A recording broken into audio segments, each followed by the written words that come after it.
Allora ragazzi, che emozione è stata oggi ricevere questo premio, queste targhe e soprattutto diteci qualcosa sul vostro progetto.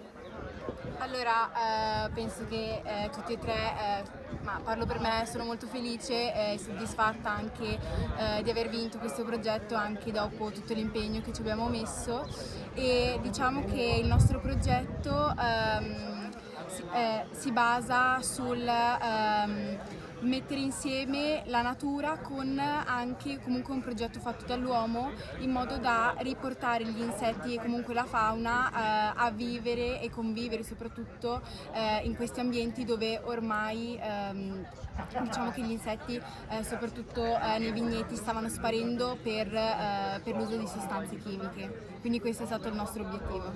Parlateci magari un attimo dell'emozione di oggi.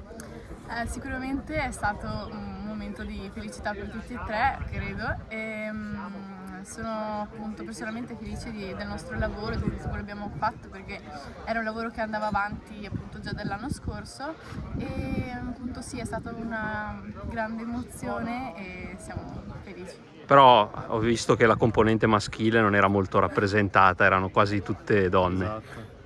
Esatto. Una battuta su questo da te? Sì, siamo due maschi, però dai, ce la caviamo ed è stato bello anche per me vincere questo concorso e sono contento anche del lavoro fatto.